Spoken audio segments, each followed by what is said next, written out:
I have no way to describe the pain of this headache. It was like lightning bolts. Lightning through the right temple, exiting the left temple. And the lights went out. The stroke hit me right there.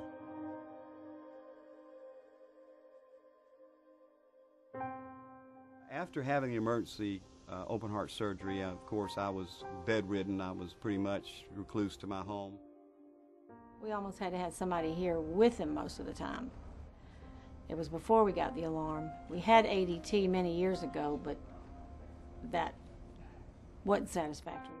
One Saturday afternoon, we had a knock at our door, in which this real fine lady named Carla, she called on our house and asked if she could talk with us about our alarm system. And of course, that was the key word with me. She didn't have a hard sale with me or my wife, I'll tell you, because we were ready for it.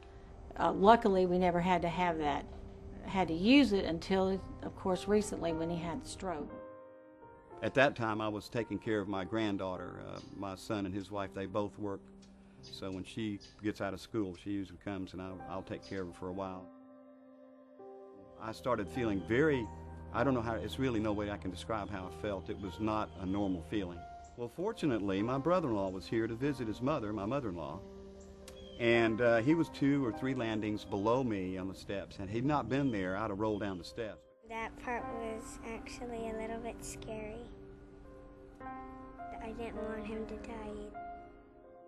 I asked my brother-in-law to go up and get my pendant, because I was at the bottom of the steps at this time. So he got the pendant, he brought it down, and I squeezed it. And the two-way system became active.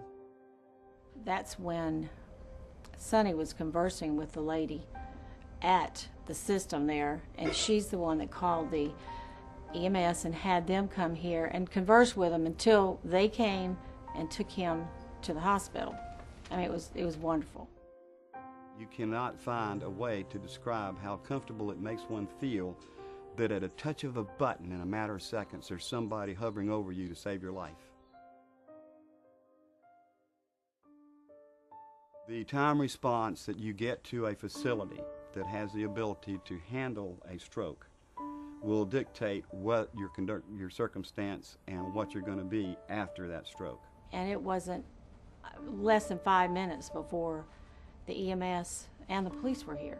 I mean, we're talking about minutes. We're not talking about multiple minutes. We're talking about a short number of minutes that it took these folks to respond. In fact, that's why I'm sitting talking with you today. It made me feel better that all he had to do is mash a button and somebody respond.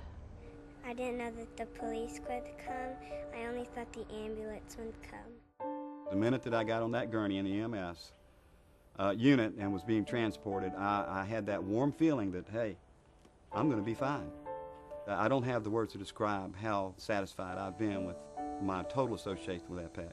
I would again like to thank those guys, because they have no idea the quality of my life now has totally upgraded compared to what it was. He said he's going to take me fishing and he's going to take me golfing. Because now I have something that I can depend on, and people that I've never seen that I've depended on that's been there for me. It's a wonderful system. I would recommend it to anybody. You know, that's better than having 2 guards at the front door and 2 at the back door. You know, you can't get any better than that.